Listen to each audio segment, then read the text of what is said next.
لا حول ولا قوت الا باللہ. ہمیں نہیں معلوم یہ کون کہتا ہے، لیکن جو کہتا ہے بالکل ہی جاہل ہے. سلسلہ نقشبندیہ خواجہ باقی باللہ رحمۃ اللہ علیہ کی وفات کے ساتھ ہی ختم ہو گیا. شاباش. جو کچھ حضرت مجدد الفسانی اور شاہ ولی اللہ رحمۃ اللہ علیہ نے لکھا ہے وہ سب کنسنٹریٹڈ اور فیبریکیٹڈ کہانیاں ہیں. اس پہ حضرت مجدد رحمۃ اللہ علیہ کا فکرہ کہنا چاہیے کہ بے اختیار رگ فاروقیم حرکت میں آئے. ایسی جملوں سے فاروقیت کی رگ پھڑک اٹھتی ہے، وہ فرصت تعویل و توجیہ نمی دیہات، اور تعویل اور توجیہ کی کوئی فرصت نہیں دیتی. ان قدر بس نیست کہ معیشارہ معذور دار اتنا کافی نہیں ہے کہ ان بے وقوفوں کو ہم معاف کر دیں.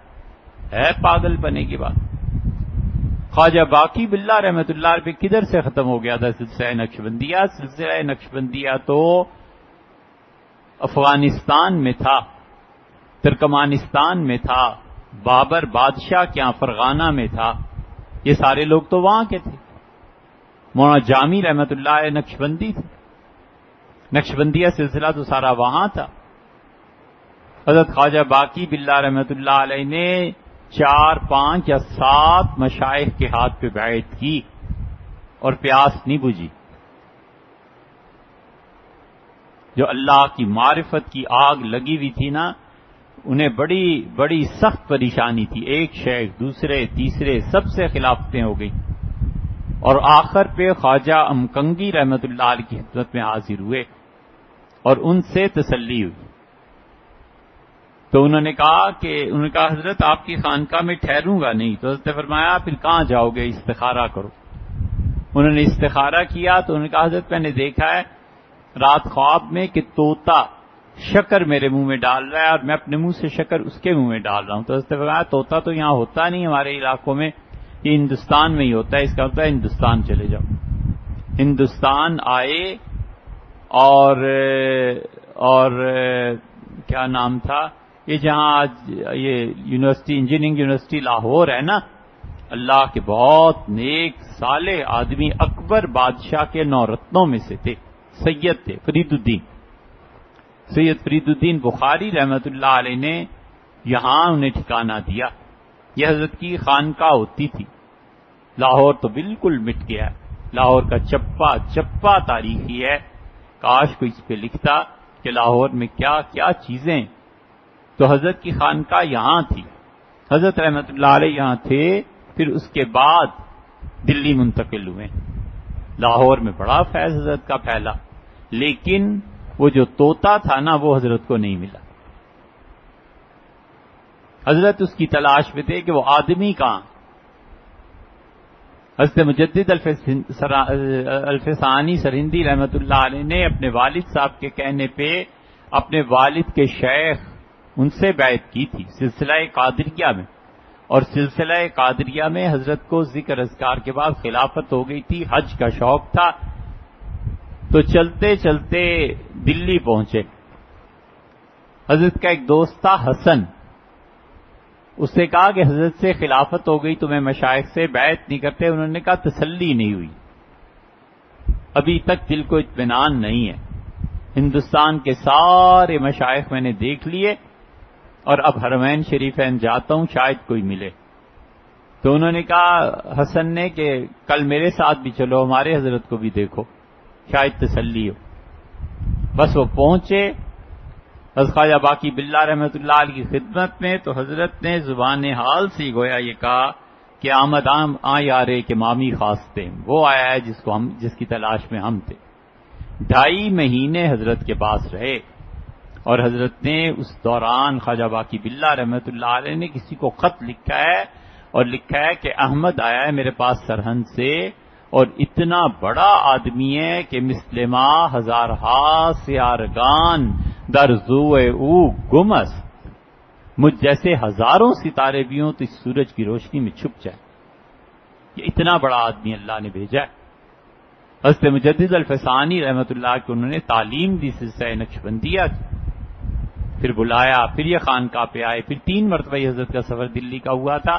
پھر پردہ کروایا، اپنی بیویوں اور چھوٹے بچوں کو پردے کے پیچھے بٹھایا اور حضرت مجدد رحمۃ اللہ سے کہا کہ میرے بچے اور بیویاں حاضر ہیں، آپ ان کے لیے توجہ فرمائیں، دعا کریں۔ حضرت مجدد رحمۃ اللہ کوئی معمولی آدمی، فیبریکیٹڈ، لا حول ولا قوت الا باللہ۔ حضرت مجدد رحمۃ اللہ کیا ضرورت؟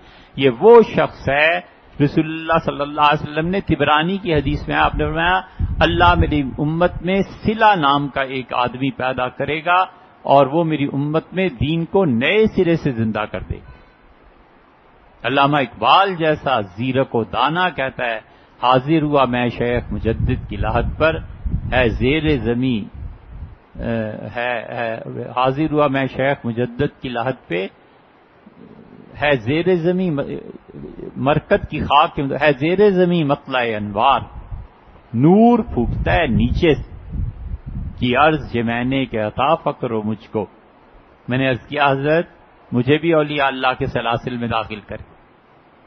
علامہ اقبال پہ نقشبندیت کا غلبہ تھا، پھر وہ آہستہ آہستہ چشتیوں میں سے بھی صابریوں کی طرف آئے، پھر ان پہ وحدت الوجود کا غلبہ آہستہ آہستہ ہونا شروع ہو گیا تھا، اس لیے کہ وہ بنیادی طور پہ قادری سلسلے میں بیعت تھے۔ علامہ اقبال ان کے والد نے انہیں قادری سلسلے میں بیعت کرا دیا تھا۔ حضرت مجدد الفسانی سرندی رحمۃ اللہ علیہ جو تھے وہ اتنے بڑے آدمی تھے کہ رسول اللہ صلی اللہ علیہ وسلم نے فرمایا تھا نا کہ صلہ نام کا ایک آدمی آئے گا، نبی کریم صلی اللہ علیہ وسلم نے فرمایا منصور نام کا ایک آدمی آئے گا، اور فرمایا میرے اہل بیت میں سے ہوگا، اور جب تمہارے زمانے میں آئے تو اس تک پہنچنا اگرچہ برف پڑ جائے اور تمہارے گھٹنے قابل رہیں تو بھی پہنچنا چاہے پاؤں ٹوٹ جائے۔ اور یہی افغانستان اور ریاستیں جو ہیں ادھر کہیں آئے گا وہ بندہ کب آئے گا اللہ۔ اسی طرح فرمایا صلہ، حضرت مجدد الفسانی رحمۃ اللہ علیہ نے ایک جگہ خود اپنے متعلق لکھا الحمدللہ الذی جعلنی صلۃ، اللہ کا شکر ہے جس نے مجھے صلہ کے مقام پہ عنایت فائز فرمایا۔ فیبریکیٹڈ چیزیں انہیں کیا ضرورت تھی بنانے کی، ان کے مکتوبات نہیں پڑھے، فارسی نہیں آتی۔ حضرت مجدد رحمۃ اللہ علیہ علوم میں باطن کے علوم میں مجتہد تھے، اجتہاد کرتے تھے۔ اب میں بات کہوں پتہ نہیں آپ کی حلق سے اترے کہ نہ اترے، لیکن جو بات کتاب و سنت سے ثابت ہو نا اس کی تردید ذرا سوچ کے کرنی چاہیے۔ حضرت مجدد رحمۃ اللہ علیہ حج پہ نہیں گئے نا، پھر نہیں جا سکے۔ کعبۃ اللہ آیا ہے حضرت مجدد رحمۃ اللہ علیہ کی زیارت کے لیے یہاں سرہند، اس مقام کے آدمی تھے۔ کعبۃ اللہ کیسے آ گیا؟ ایسے ہی جیسے رسول اللہ صلی اللہ علیہ وسلم سے معراج مسلم کی روایت میں آتا ہے، جب آپ نے صبح بتایا نا بیت المقدس کیا تھا رات، اور ایسے ایسے ایسے ایسے لوگ ہنستے تھے، معاذ اللہ الزام لگاتے تھے دیوانگی کا۔ آ گئے، انہوں نے کہا اچھا آپ رات گئے تھے تو کیا کیا چیز، اس کے دروازے کتنے تھے؟ حضور صلی اللہ علیہ وسلم کے لفظ ہیں کہ آپ نے فرمایا میں زندگی کے مشکل ترین مقام پہ پہنچ گیا، میں نے کہاں دروازے گنے تھے اور کھڑکیاں گنی تھی؟ میں اتنا شدید پریشان ہوا ان کا سوال سن کے، اور پھر جبریل نے مجھے اشارہ کیا اور بیت المقدس کو اس نے اٹھایا اور فرمایا عقیل تمہارے گھر کے اوپر یہاں لا کے اس نے کھڑا کر دیا تھا، پھر میں گنتا رہا اور بتاتا رہا۔ ٹائم ٹریولنگ ہوتی ہے، یہ ٹائم ٹریولنگ کا تو اب تصور یورپ میں اور فلموں میں آ رہا ہے نا، اسلام میں بہت آغاز سے ہے۔ جس طرح اس کو اٹھا کر یہاں لایا گیا اسی طرح بیت اللہ کو اٹھا کر بھی لایا گیا تھا۔ حضرت مجدد الفسانی رحمۃ اللہ اپنے متعلق خود لکھا ہے کہ کعبۃ اللہ میرے پاس آیا، اور یہ تو اتنے اولیاء کرام نے لکھا ہے، اتنوں نے لکھا ہے کہ یہ سارے جھوٹ تھوڑے ہی بولتے تھے۔ حضرت مجدد رحمۃ اللہ فیبریکیٹڈ چیزیں، اس مقام کے آدمی تھے حضرت مجدد الفسانی سرندی رحمۃ اللہ علیہ۔ اللہ نے ایک یہ حضرت مجدد نہ ہوتے اور ایک یہ اورنگزیب نہ ہوتے، اورنگزیب نہ ہوتے تو اہل سنت مٹ جاتے، اور حضرت مجدد رحمۃ اللہ نہ ہوتے تو اسلام ختم تھا۔ اکبر کا کس نے مقابلہ کیا؟ اس کے لادینی نظریات کا کس نے مقابلہ کیا؟ یہ اورنگزیب کی جتنی دینی تحریک تھی اور شاہ جہان نے جتنا سجدے اور غیر شرعی رسومات کو منع کیا، یہ سب حضرت مجدد رحمۃ اللہ علیہ کے ہاں تو جاتے تھے، اور کہاں جاتے تھے؟ شاہ جہان نہیں بیعت ہوا، اورنگزیب عالمگیر نے حضرت مجدد رحمۃ اللہ علیہ کے بیٹے حضرت خواجہ معصوم صاحب رحمۃ اللہ علیہ کو لکھا کہ حضرت میں فلاں فلاں مقام سلسلہ نقشبندیہ کے طے کر چکا ہوں، اور سلطنت میں مصروف ہوں، حاضر نہیں ہو سکتا، کسی کو بھیجیں میری تربیت کر دے۔ حضرت خواجہ معصوم صاحب رحمۃ اللہ علیہ نے اپنے بیٹے نقشبند کو بھیجا اور فرمایا اورنگزیب کی تربیت کے لیے جاؤ اور ذکر اذکار سلسلہ نقشبندیہ کیوں نہیں سکھاؤ۔ جیسے مجدد الفسانی سرہندی رحمۃ اللہ علیہ کا فیض ہے کہ یہ سلسلہ آگے چلا ہے۔ پھر حضرت مجدد الفسانی سرہندی رحمۃ اللہ علیہ خواجہ معصوم صاحب ہوئے، خواجہ معصوم صاحب رحمۃ اللہ علیہ سے پھر آگے خواجہ نور محمد بدایونی ہوئے، ان سے آگے مرزا مظہر جان جانا ہوئے، مرزا مظہر جان جانا رحمۃ اللہ علیہ کے خلیفہ حضرت شاہ غلام علی صاحب ہوئے رحمۃ اللہ علیہ، شاہ غلام علی صاحب رحمۃ اللہ علیہ سے شاہ عبد الغنی صاحب ہوئے، شاہ یعقوب صاحب ہوئے، شاہ عبد الغنی صاحب مجددی رحمۃ اللہ علیہ سے حدیث پڑھی مولانا قاسم نانوتوی اور مولانا رشید احمد گنگوئی نے، اور مولانا گنگوئی رحمۃ اللہ علیہ کہتے تھے کہ حضرت سے بیعت ہوں گے سلسلہ نقشبندیہ میں۔ حضرت مولانا قاسم نانوتوی رحمۃ اللہ علیہ کہتے تھے کہ نہیں، بیعت تو اپنے حضرت حاجی صاحب رحمۃ اللہ علیہ سے چشتیوں میں ہی ہوں گے۔ کدھر یہ فیبریکیٹڈ سٹوریز ہیں یار، تاریخ نہیں جانتے۔ حضرت مجدد الفسانی سرہندی رحمۃ اللہ علیہ کے صاحبزادے خواجہ معصوم صاحب نے شاہ عبداللہ کو خلافت دی، اور عبداللہ کے خلیفہ شاہ عبد الرحیم صاحب، اور ان کے خلیفہ شاہ ولی اللہ، اور شاہ ولی اللہ کے خلیفہ شاہ عبد العزیز، اور شاہ عبد العزیز صاحب کے خلیفہ سید احمد شہید رحمۃ اللہ علیہ۔ جتنی تحریکات ہیں حضرت مجدد رحمۃ اللہ علیہ کی تو روح اور ان کی تعلیمات کا کار فرما ہے۔ اور سید احمد شہید رحمۃ اللہ اتنے بڑے آدمی تھے، ہم سے خود حضرت نے یہ رائے بریلی میں بیان کیا۔ مجھ سے ایک دن فرمانے لگے مولانا ابو الحسن علی ندوی رحمۃ اللہ علیہ کہ اس جگہ آئے تھے مولانا الیاس صاحب رحمۃ اللہ علیہ، ایسی محبت سے حضرت بیان کرتے تھے جیسے مولانا الیاس صاحب رحمۃ اللہ علیہ ان کے محبوب ہوں۔ فرمایا حضرت نے یہاں جوتے اتارے تھے، یہ دیکھیے ہم نے یہاں سے جوتے اٹھا کے حضرت کے یہاں رکھے تھے، حضرت یہاں کھڑے، حضرت نے یہاں نماز پڑھائی تھی۔ اور فرمایا کہ حضرت مولانا الیاس صاحب رحمۃ اللہ علیہ نے میرے کندھے یا سر پہ ہاتھ رکھا اور فرمایا علی میاں ہم اب تک سید صاحب کی تجدید کے سائے میں جی رہے ہیں۔ یہ فکرہ کوئی معمولی نہیں ہے۔ فرمایا ہم اب تک سید صاحب کی تجدید کے سائے میں جی رہے ہیں۔ شاہ ولی اللہ رحمۃ اللہ معمولی آدمی تھے۔ شاہ ولی اللہ تو وہ آدمی تھا کہ اگر علامہ اقبال فرض کر لو اپنی شاعری اور چیزوں کے ذریعے ایک مردے کو زندہ کرتے نا، شاہ ولی اللہ ہاتھ رکھ دیتے تو پوری امت زندہ ہو جائے۔ شاہ ولی اللہ نے اس زمانے میں مسلم ورلڈ آرڈر مرتب کیا کہ پوری امت مسلمہ کے لیے لائے عمل یہ ہے، یہ کام کرنا چاہیے۔ ایک جگہ لکھا کہ مجھ پہ کوئی حالات مخفی نہیں ہے، روم سے مسلمان حج کرنے آتے ہیں، حرمین شریفین میں میں خود رہا ہوں، عربوں کے تعلقات سارے میرے علم میں ہیں، کس طرح امت اٹھ سکتی ہے لائے عمل۔ ورلڈ آرڈر حضرت شاہ ولی اللہ رحمۃ اللہ مرتب کیا۔ حجت اللہ البالغہ کو پڑھیں، یہ کوئی آدمی لکھ سکتا ہے؟ کیا اور دوسرا کس کا نام لیا ہے؟ حضرت مجدد اور شاہ ولی اللہ کا۔ شاہ ولی اللہ رحمۃ اللہ علیہ جس آدمی کو عبدالسمین شاہ صاحب کی پڑھو یار، پڑھتے کیوں نہیں ہو؟ یہ لو شاہ ولی اللہ رحمۃ اللہ لا حول ولا قوت الا باللہ۔ شاہ ولی اللہ رحمۃ اللہ علیہ وہ آدمی ہیں، اب تمہاری توحید پہ اگر زد نہ پڑے نا اور وہابیت کی رگ نہ پھڑکے، فرماتے تھے میں حرمین شریفین گیا اور روزہ مبارک پہ حاضر ہوا تو عشاء ہو چکی تھی اور ہوٹل بند ہو گئے تھے اور مجھے سخت بھوک لگی ہوئی تھی، مدینہ منورہ میں کھانا کہاں، تو میں نے دعا مانگی روزہ مبارک پہ اور عرض کیا اللہ کے رسول بھوک بہت ستا رہی ہے، اور پھر میں لیٹ گیا، آنکھ لگ گئی تو حضور اقدس صلی اللہ علیہ وسلم کی روح مبارکہ مجھ پر چھا گئی اور مجھ سے کہا، یہ فاروقی تھے نا نسب میں شاہ ولی اللہ، یہ فاروقی تھے، اس سے مجدد فاروقی تھے، یہ بابا فرید مسعود شکرگنج رحمۃ اللہ، یہ سب فاروقی نسل ہیں، سیدنا عمر رضی اللہ عنہ کے خونی کا حصہ ان سب میں۔ رسول اللہ صلی اللہ علیہ وسلم کی روح مبارکہ آئی اور سر سے پاؤں تک مجھے گھیر لیا اور مجھ سے کہا بیٹے کوئی مسئلہ نہیں، ہم نے کہہ دیا ہے آ رہا ہے کھانا۔ فرماتے یہ کیفیت ختم ہوئی تو ایک شیخ آیا بدو، اس نے مجھے اٹھایا اور دودھ جس میں شہد ڈالا تھا اور دیسی گھی اور زیتون اور سب چیزیں گھوٹ کے لایا. مجھے کہنے لگا پی. بڑا سخت بولا, میں نے پی لیا. پھر کہا اور پی. میں نے کہا اور, پھر کہا اور پی. میں نے کہا بس اب نہیں پی سکتا. اس نے کہا اگر کھانے ہی کھانا ہو تو ہم جیسوں کے گھر آ جایا کرو, حضرت کو کہنے کی کیا ضرورت پیش آ گئی تھی. شاہ ولی اللہ کوئی معمولی آدمی تھے.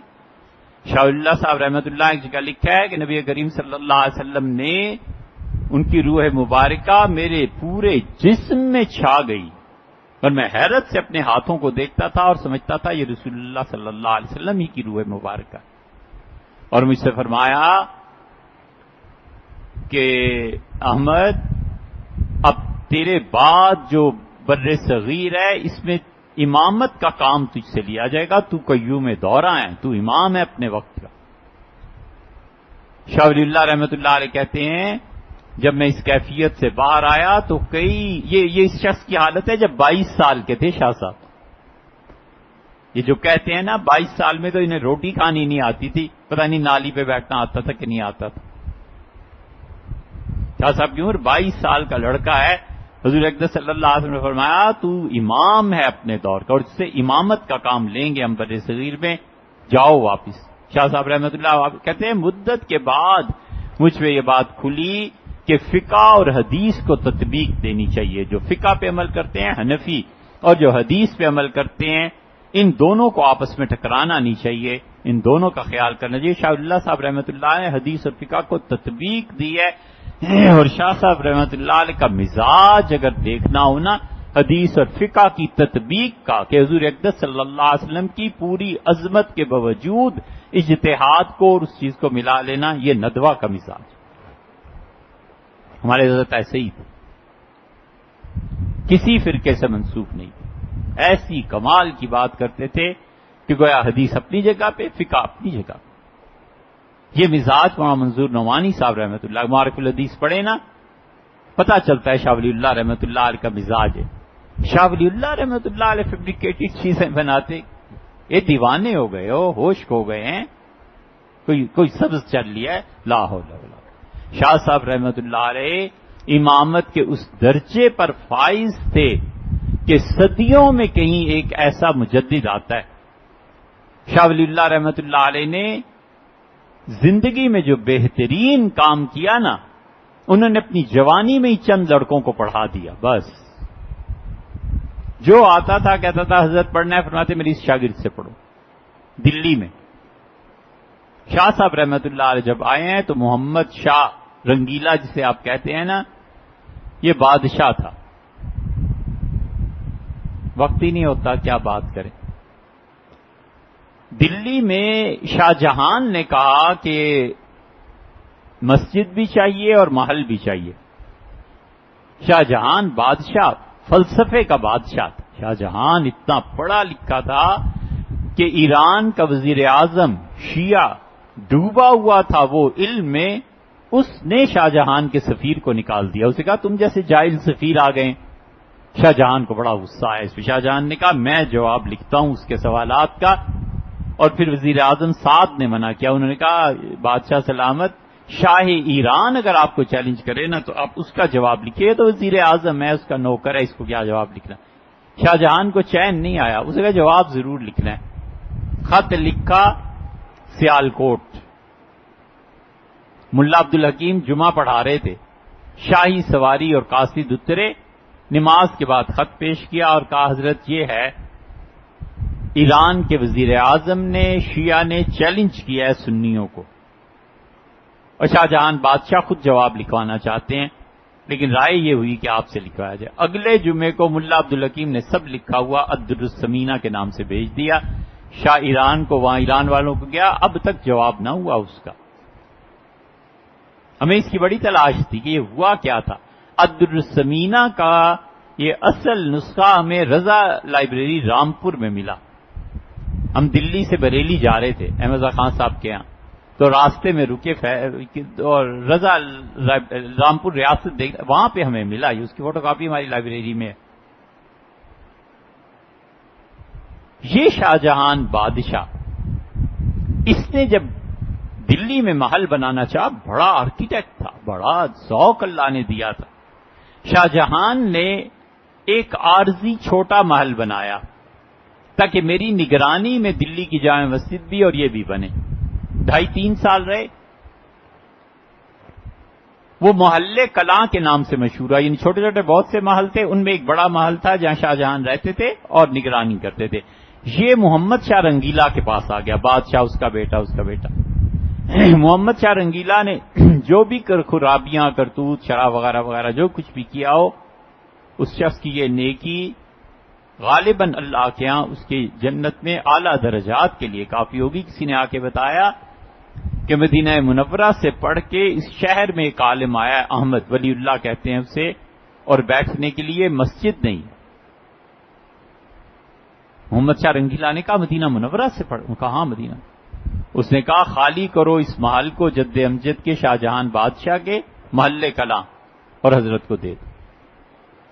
بلا کے عزت سے کہا کہ حضرت آپ بیٹھیں، آپ پڑھائیں، علم ہماری آبرو ہے. محمد شاہ رنگیلا جیسا بھی عیاش کبابی جو کچھ بھی تھا، یہ اس نے نیکی کی. شاہ ولی اللہ رحمۃ اللہ علیہ وہاں بیٹھے، شاہ صاحب نے پڑھایا.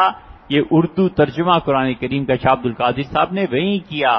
وہیں کے محل کی تپتی ہوئی زمین پہ سید احمد شہید رحمۃ اللہ علیہ پھرتے رہتے تھے، اور وہاں اسماعیل شہید رحمۃ اللہ علیہ کے پاؤں میں وہیں کی گرم زمین سے آبلے پڑے. کسی نے کہا کہ محل میں ایسے کیوں گھومتے ہیں؟ کہنے لگے جہاد کی تیاری کرتے ہیں. وہیں پہ شاہ رفیع الدین صاحب رحمۃ اللہ نے اپنا فلسفہ مرتب کیا.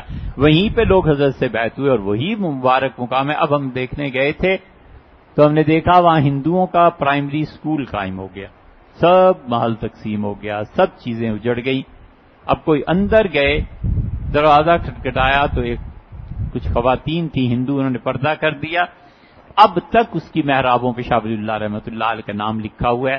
اب تک وہاں شاہ اسحاق صاحب رحمۃ اللہ علیہ کا نام لکھا ہوا ہے. شاہ عبدالعزیز صاحب رحمۃ اللہ علیہ کی وہ کمرہ موجود ہے جہاں اس خاندان نے پشت در پشت 200 سال گزارے. شاہ ولی اللہ رحمۃ اللہ نے کارنامہ انجام دیا، اپنے چند شاگرد بٹھا لیے، جو آتا تھا فرماتے اس سے پڑھو، اور خود وہ بیٹھ کے علوم و معارف کی تحریر کرنے سب سرے سے اتر گیا. اور اللہ جزائے خیر دے عاشق پھلتی کو، وہ شاہ صاحب رحمۃ اللہ علیہ خلیفہ بھی تھے، ماموزاد بھائی بھی تھے ان کا. حضرت آپ کام کریں، باقی چیزیں مجھ پہ چھوڑ دیں. شاہ اللہ صاحب رحمۃ اللہ ساری زندگی کام کرتے. وہاں تک کہ عثمانی صاحب کا جو اتنا نام ہے نا، وہاں تک صاحب ایسے اچھے اور ایسے اچھے ہم دیکھتے اگر بھائی مفتی رفیع صاحب ساتھ نہ ہوتے. بھائی نے کہا بھیا آپ علم پڑھے، پڑھائیں، کام کریں، چھوڑ دیں مدرسہ میرے ذمہ رہا. یہ سب کا سب فیض یہ مفتی رفیع صاحب رحمت مدذ اللہ کا ہے. ماتقی صاحب جتنا کام کر رہے ہیں پرواہ نہیں، یہی ہوتا ہے. ماموزاد بھائی نے کہا شاہ صاحب حضرت آپ لکھے. شاہ ولی اللہ رحمۃ اللہ پھر بیٹھ کے حجت اللہ البالغہ لکھی، بدور البازغہ لکھی، خیر کثیر لکھی. ہم تو ایسے نالائق ہیں کہ اب تک شاہ ولی اللہ رحمۃ اللہ علیہ کی ساری کتابیں چھاپ نہیں سکے. شاہ صاحب کی کئی کتابیں مخطوطات محفوظ ہیں. حضرت کی 3-4 کتابیں مجھے بہت تلاش تھی. انڈیا آفس لائبریری لندن گئے، وہاں پہ گوروں کے ہاں حضرت رحمۃ اللہ کی کتابیں دیکھی. ہم کوئی اچھے وارث تھوڑے ہی. شاہ ولی اللہ رحمۃ اللہ کا فیض شاہ عبدالعزیز صاحب. شاہ عبدالعزیز صاحب رحمۃ اللہ علیہ نے اپنے والد کی اس تحریک کو عوامی سطح پہ پھیلا دیا. جب عوامی سطح پہ شاہ ولی اللہ کی تحریک پھیلی ہے تو شاہ عبدالعزیز صاحب رحمۃ اللہ کے بے شمار شاگرد پورے ہندوستان میں زمین تیار کر دی. شاہ عبدالعزیز صاحب رحمۃ اللہ علیہ نے سید احمد شہید رحمۃ اللہ کو کھڑا کر دیا کہ کسی طرح امت کی جو عزت خلافت کی آبرو چلی گئی ہے اور ترکوں میں بھی خلافت کمزور پڑ گئی ہے، اسے زندہ کرتے. شاہ ولی اللہ اتنے بڑے آدمی تھے. شاہ عبدالعزیز نے زمین تیار کی، سید احمد شہید رحمۃ اللہ آئے تو ان کے سامنے ساری چیزیں تیار تھی. بیج بویا انہوں نے خلافت کو دوبارہ زندہ کر. اسی لیے انہوں نے کہا کہ ہم اگر یہ لاہور سے رنجیت سنگھ کو فتح کر لیا تو دلی جائیں گے، اور دلی جب فتح ہو گیا تو خلافت قائم ہوگی. اور انہوں نے کہا اسی لیے اترنے سے پہلے بالا کوٹ میں کہ جنت بھی یہی ہے اور خلافت بھی یہی ہے. ان کا سب کچھ یہی ہے. اگر آج ہم کنور سنگھ پہ قابو پا گئے، کنور سنگھ رنجیت سنگھ کا بیٹا تھا، رنجیت سنگھ قابو پا سکتا تھا سید صاحب رحمۃ اللہ کی تحریک پہ؟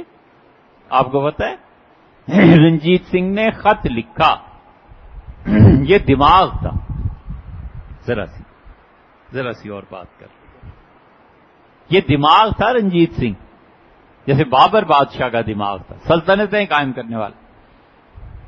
انگریز سب سے آخر پہ پنجاب فتح کر سکے، انگریزوں کو پنجاب میں آنے کی کسی نے ہمت ہی نہیں، جرت ہی نہیں تھی، گورے آ ہی نہیں سکے۔ 1850 کے قریب ہندوستان پنجاب قبضے میں آیا۔ رنجیت سنگھ جب فارغ ہوا تو اس نے خط لکھے فرانس اور اس نے خط لکھے انگلینڈ، اور اس نے کہا جتنے آپ کے ریٹائرڈ جنرلز ہیں ان سب کو بھیجیں، میں خزانے کا منہ کھول دیتا ہوں، میری سکھ فوج کو تربیت دے دیں۔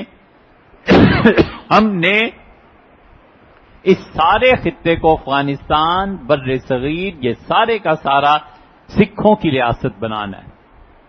سکھوں کی ریاست بنتی مذہبی، اور اگر کبھی یہ بن جاتی، اسلام کا نام مٹ جاتا، آذان کوئی نہیں دے سکتا تھا، قرآن کی تلاوت نہیں ہو سکتی تھی۔ رنجیت سنگھ کے زمانے میں شاہی مسجد میں کسی نے آذان دے دی، سکھوں نے پکڑ لیا، پھانسی چڑھانے لے گئے۔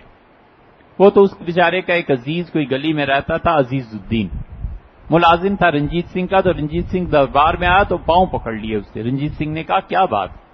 اس نے کہا غلطی سے پاگل باولا ہے، آذان دے بیٹھا ہے شاہی مسجد میں، تو اس کو پھانسی کے لیے آج لے گئے ہیں، حکم ہو گیا ہے، مہربانی کریں اس سے وقت۔ رنجیت سنگھ نے معاف کر دیا۔ اگر یہ سکھوں کی حکومت آ جاتی، مٹ جاتی آثار، وہ تو اللہ نے مہربانی کی۔ اس سے خط لکھا کہ فرینچ اور برٹش جنرلز کو بلایا، آئے، سکھوں کی ٹریننگ ہوئی۔ ان میں جنرل ونٹورا کو اس نے بھیجا، اس نے کہا جاؤ اور اس تحریک کو دباؤ، یہ جو خلافت کے لیے چل رہی ہے اور یہ جو احیاء اس کا کرنا چاہتے ہیں، یہ سب کچھ۔ ونٹورا ملنا گیا سید احمد شہید رحمۃ اللہ، سید صاحب رحمۃ اللہ دور تھے، حضرت کو پتا چلا تو اٹک ونٹورا رک گیا تھا، پھر مولانا اسماعیل شہید رحمۃ اللہ کو بھیجا، مذاکرات ہوئے یہ وہ، اور مذاکرات ناکام ہو گئے۔ اس کا خیال تھا کہ آپ لوگ واپس چلے جائیں، انہوں نے انکار کر دیا، مذاکرات ناکام ہو گئے۔ یہ سب شاہ ولی اللہ کا فیض ہے۔